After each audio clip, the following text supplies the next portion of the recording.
미국에서 누가 징역 500년형 받았다. 네.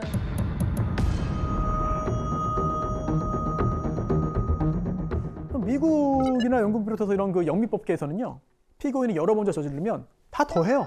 주마다 약간씩 차이는 있습니다만 대체로 징역형의 법정 상한을 두지 않는 경우가 많습니다.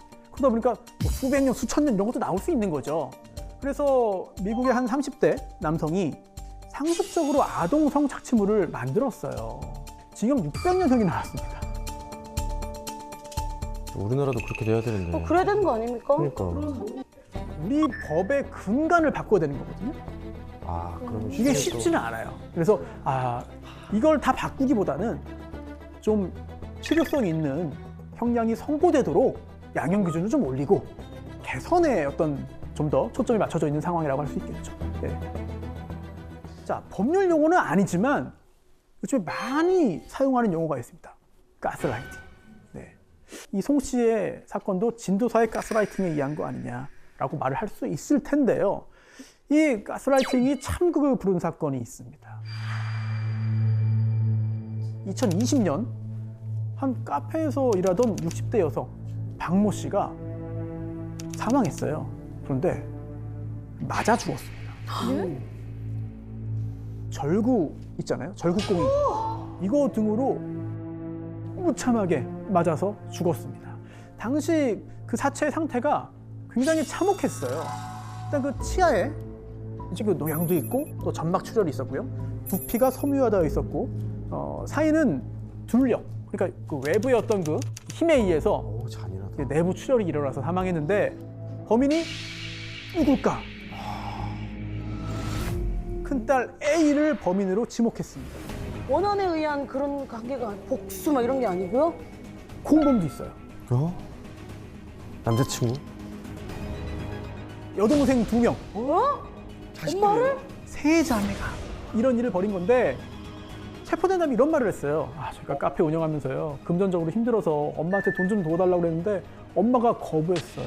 거절당해서 때렸습니다. 자, 그런데 그것만이 아니고요. 사실 이런 극단적인 폐륜 범죄의 배후가 있습니다. 무속인 김 씨. 나 지금 계속 소름 돋아. 네, 무속인은 이렇게 말했어요. 이 자매들에게 너희들 재벌가 그 남자들하고 결혼할 수 있어. 그런데 엄마가 길을 흔들어대가지고 그게 안 되는 거야. 그 사건 당일에도 이 세 자매가 이 김 씨와 메시지를 주고받습니다. 그리고 그 직후에 무참하게 엄마를 때려 죽였어요. 자, 그날 어떤 메시지를 주고받았는가? 어떻게 저 정신이 나갔나 뭐 저거를. 엄마에게 이런 걸 하라는 거잖아요. 잡아서 묶어라. 저 말은 법률적으로 보면 그냥 명령조다라고 볼 네네. 수 있지만 대단히 위험한 말이고 대단히 그 공격적인 말이죠. 왜냐하면 그게 자기 부모를 묶어 수치가 넘어가고 있어. 그러니까 말 하나하나가 대단히 날카롭고 그리고 굉장히 오랫동안 상처가 되는 말인데 그런 말을 듣게 만들었다면 엄청나게 많은 지속적인 세뇌가 있었겠죠. 저거 증거예요. 저희가 볼 때는. 맞습니다.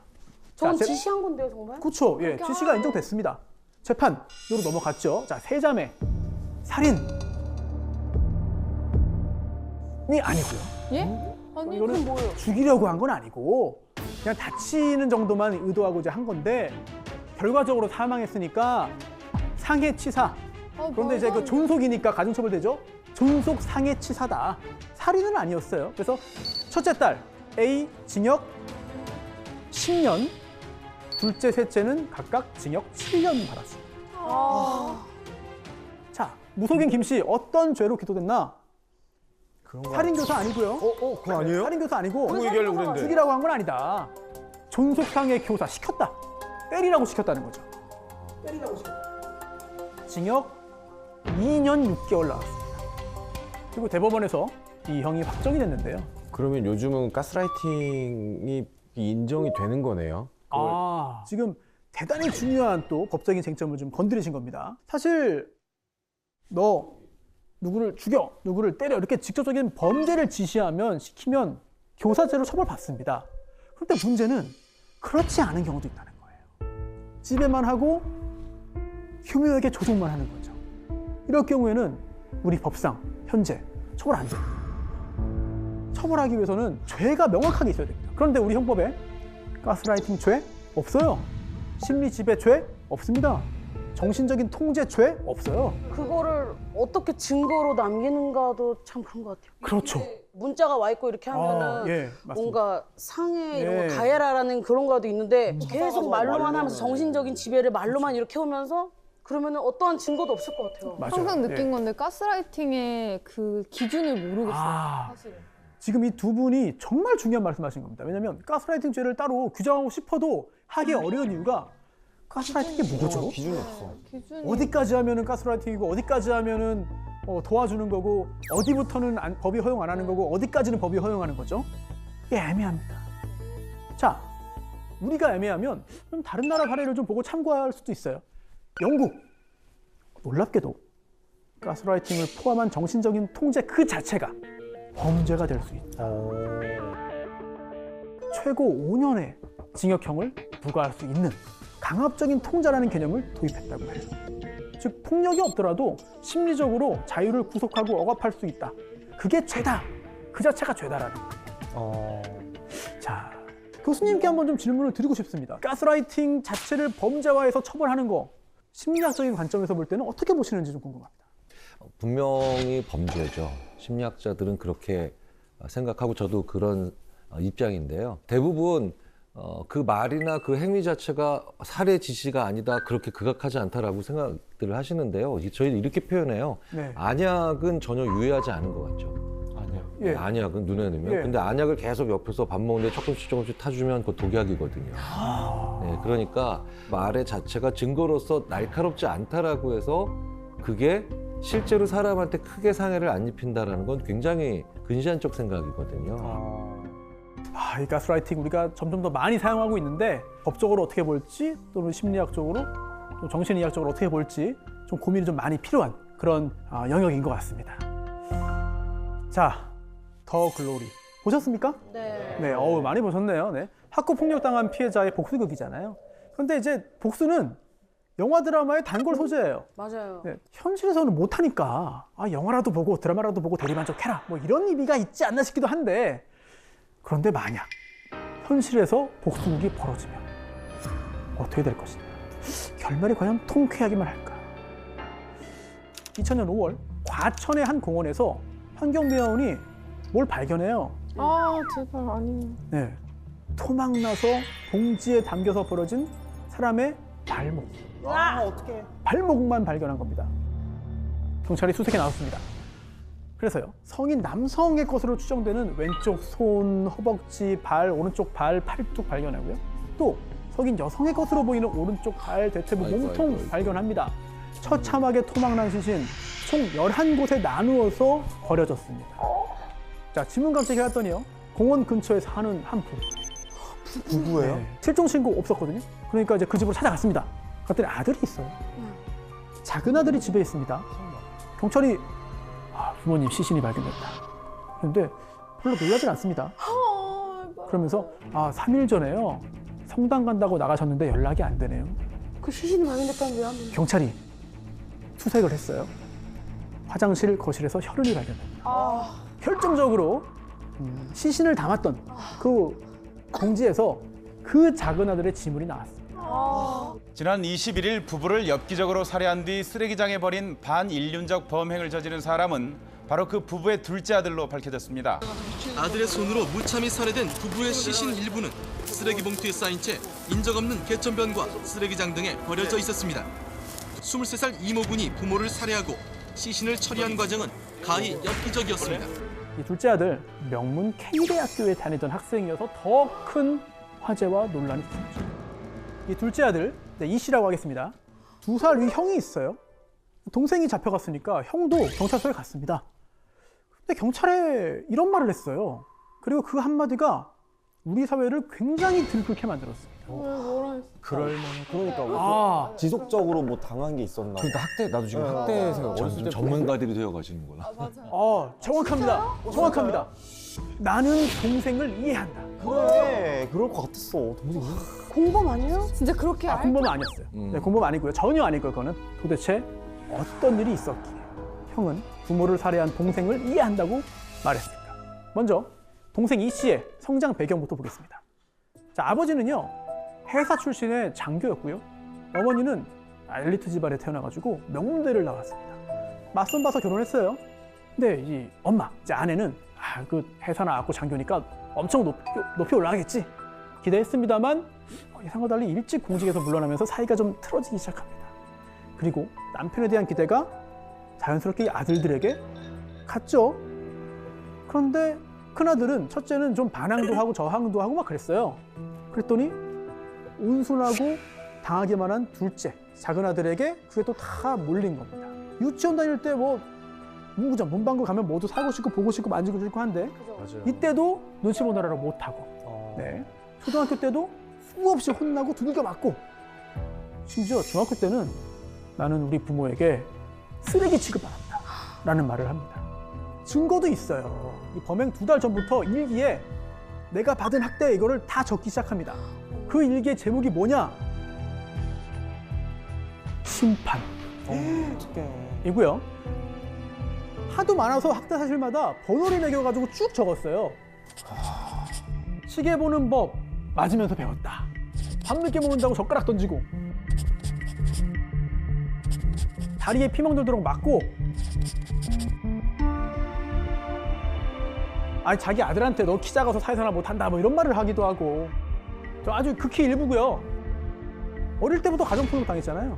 그것도 부모에게 성격이 극도로 폐쇄적으로 변하고 내성적으로 변하고 그런데도 공부는 잘했어. 그래서 좋은 대학 갔는데 부모가 뭐라고 했냐? 서울대 못 간 실패한 자식 멍청한 자식 필요 없다 나가 죽어라. 외로워. 그리고 사건 발생 열흘 전이에요. 열흘 전 형이 집을 넣어서 나갑니다. 나가는데 이 동생이 가서 집 나르는 거 도와주고 왔어요. 도와주고 왔더니 엄마가 물어봤습니다. 형이 다 잘했냐? 답을 했겠죠? 근데 엄마는 너 왜 이렇게 성의 없이 말하냐? 이러면서 또 막 화를 내요. 그랬더니 동생이 이제 발끈합니다. 생애 첫 반항을 해요. 생애 첫 반항. 왜 형한테만 관심을 가져요? 집까지 구해줬으면 됐지. 형이 집 얻었는데 그 보증금 필요하잖아요. 이거를 대출 받았는데요. 그 동생 이름으로 대출을 받아서 집을 구해줍니다. 얼마나 서운합니까? 그런데 도와주고 왔는데 또 이렇게 욕을 먹으니까 터져버려요. 그러면서 그동안 내가 받았던 서름, 억울함을 이제 직접 얘기해요. 생애 처음이에요. 처음. 그러면 이제 엄마가 어떻게 나왔을까? 나는 그런 적 없다. 왜 그때는 말 안 하고 갑자기 지금 말하냐? 이게 자식 도리냐? 정신병원에 하나 가라. 이렇게 몰아붙이고요. 그러고서는 아버지한테 또 혼난 거죠. 역시 마찬가지. 다 지난 거 왜 지금 얘기하냐? 이렇게도 모욕을 한 거예요. 얘는 혼자였네. 이 씨는요, 방에 틀어박힙니다. 남남처럼 얼굴도 안 봐요. 뭐 먹긴 해야 되잖아요. 엄마 아빠 잘 때 밤에 몰래 나와서 해결하고 또 들어갑니다. 그런데 그 기간 동안 엄마 아빠는 관심도 안 보이고 물어보지도 않았습니다. 이렇게 6일째 되는 날, 이 씨가 한밤중에 양주를 마셔요. 집에 있던 양주를 마시고 나옵니다. 그리고 자고 있던 어머니를 망치로 살해했습니다. 그리고 4시간을 방 앞에서 서성이다가 결국은 아버지까지 살해합니다. 자, 경찰이 왜 죽였냐? 라고 물었더니 부모님이란 생각이 안 들었고 제 인생을 해코지하고 저를 못 살게 굴고 저를 그러면서요. 처음 사과를 내가 요구한 그날 사과를 듣고 싶어서. 네, 미안하다 한마디만 했어도 나는 다 잊었다. 결국 1심 사형, 2심 무기징역으로 내려가고요. 대법원에서 확정돼서 지금 무기수로 복역 중입니다. 근데 당시 기준으로 보면은요, 피해자의 수 1명 아니라 2명이에요. 피해자의 관계, 오, 부모를 죽였어? 끔찍한 범행 수법, 죽인 다음에 어떻게 했느냐? 등등등. 사형이 아닌 게 오히려 이례적입니다. 그동안 부모로부터 이제 받은 정신적인, 유체적인 그런 학대로 인한 피해 의식이 강했고 스스로의 존재 가치를 상실했다. 절망감이 있었다.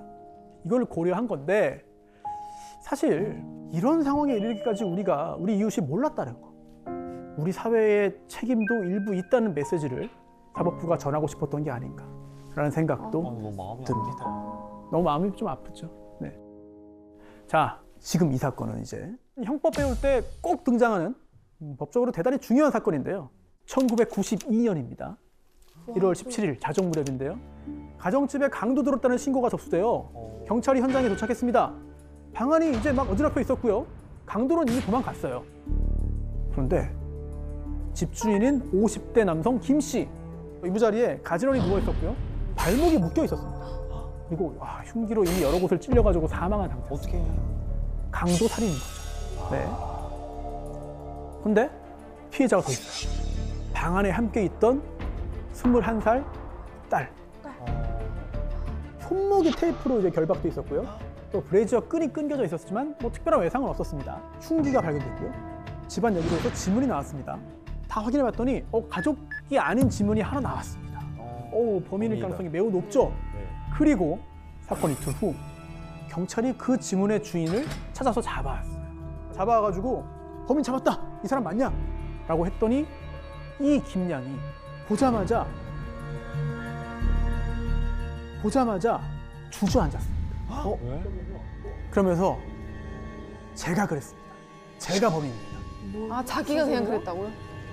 자, 이 사건 도대체 어떤 사연이 있느냐? 이 김양은요, 대학 입학 전까지 학교 가는 시간만 빼고는 집에만 있었습니다. 그러다가 대학교 가고 기숙사에 살았는데 이때 학교에서 알게 된 남자친구가 생겼습니다. 네, 김군.